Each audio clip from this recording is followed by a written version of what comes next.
जय श्री कृष्णा, राधे राधे। भगतजनों, आप सभी का हमारे YouTube चैनल श्री कृष्ण दीवानी में हार्दिक स्वागत है। आज के पावन दिन मैं आप सबके समक्ष रविवार व्रत की कथा प्रस्तुत कर रही हूँ। सभी कामनाओं की पूर्ति के लिए रविवार का व्रत अर्थात भगवान सूर्य का यह व्रत करना श्रेष्ठ है। इस व्रत को करने के लिए रविवार के दिन प्रातःकाल स्नान आदि से निवृत्त होकर स्वच्छ वस्त्र धारण कर लें। शांत चित होकर परमात्मा का स्मरण करें। इस व्रत में एक समय से अधिक भोजन नहीं करना चाहिए। भोजन तथा फलाहार सूर्य का प्रकाश रहते हुए ही कर लेना उचित है। अगर आप किसी प्रकार या किसी कारणवश भोजन नहीं कर पाएं और यदि सूर्य छिप जाए तो आपको दूसरे दिन सूर्य उदय हो जाने पर ही अर्घ देने के पश्चात भोजन करना चाहिए। इस व्रत में रविवार व्रत की कथा सुनना आवश्यक है, इसलिए सूर्य नारायण की पूजा करने के पश्चात रविवार की व्रत कथा सुने। इस व्रत के दिन नमकीन तेल युक्त भोजन कदापि ग्रहण न करें। इस प्रकार विधि विधान से इस व्रत को करने से व्रती का मान सम्मान बढ़ता है तथा उसके शत्रुओं का क्षय होता है। इस व्रत को करने से आंख की पीड़ा के अतिरिक्त अन्य सब पीड़ाएं भी दूर होती हैं। आइए भगतजनों, अब हम इस व्रत की कथा को सुनते हैं। सब बोलिए सूर्य नारायण भगवान की जय। पुराने समय की बात है, एक बुढ़िया माई थी। उस बुढ़िया माई का यह नियम था कि वह प्रत्येक रविवार को सवेरे ही स्नान आदि से निवृत्त होकर पड़ोसन की गाय का गोबर लाकर उस गोबर से अपने घर को लीपकर फिर भोजन तैयार करके भगवान को भोग लगाने के पश्चात ही स्वयं भोजन करती थी। उस बुढ़िया माई के इस व्रत को करने से उसके घर में धन धान्य की कोई कमी नहीं थी। उसका परिवार सुख और आनंद से परिपूर्ण था। इसी तरह कुछ दिन बीत जाने पर उसकी पड़ोसन एक दिन विचार करने लगी कि यह बुढ़िया माई हमेशा ही मेरी गाय का गोबर लेकर जाती है, और यह सोच अब वह पड़ोसन अपनी गाय को अपने घर के भीतर बांधने लगी। अब बुढ़िया माई को गोबर न मिलने के कारण रविवार के दिन वह बुढ़िया माई घर को न लीप सकी। इसलिए बुढ़िया माई ने न तो भोजन बनाया और न ही भगवान को भोग लगाया तथा स्वयं भी उसने भोजन नहीं किया। इस प्रकार बुढ़िया माई ने निराहार व्रत किया। अब रात हो गई और अब वह भूखी ही सो गई। रात में भगवान सूर्य ने उसे स्वप्न में दर्शन दिए और भोजन न बनाने तथा भोग न लगाने के लिए उससे कारण पूछा। तब बुढ़िया माई ने भगवान सूर्य को गोबर न मिलने का कारण बता दिया। तब भगवान सूर्य ने उससे कहा कि माता, हम तुमको एक ऐसी गाय देते हैं जिससे कि सभी इच्छाएं पूर्ण होती हैं, क्योंकि तुम हमेशा रविवार को गाय के गोबर से घर को लीपकर भोजन बनाकर फिर मेरा भोग लगाकर खुद भोजन जीमती हो। इसलिए तुम पर मैं बहुत प्रसन्न हूँ। मैं खुश होकर तुमको यह वरदान देता हूँ तथा अंत समय में मैं तुम्हें मोक्ष देता हूँ।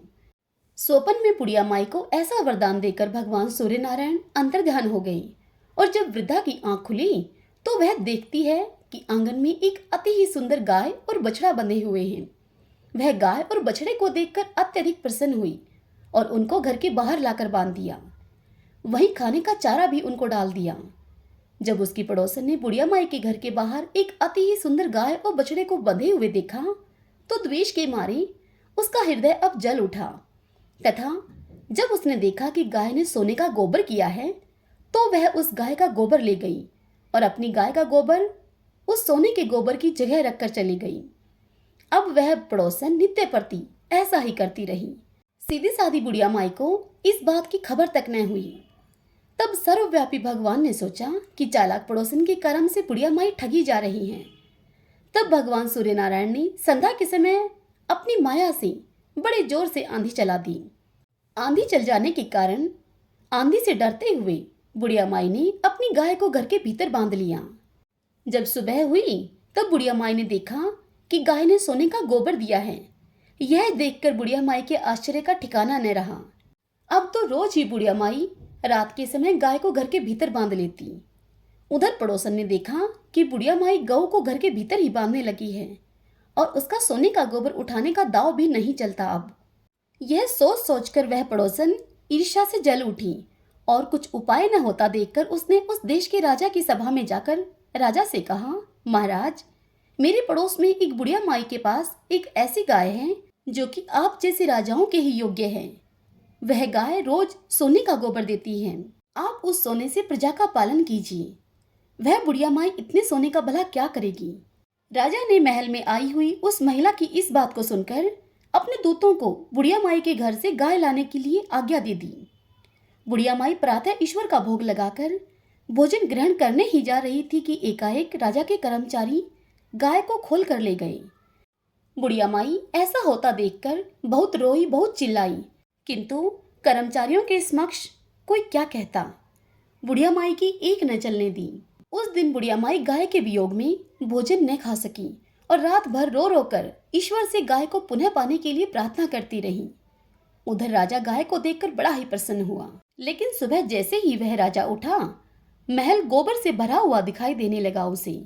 राजा यह देखकर घबरा गया।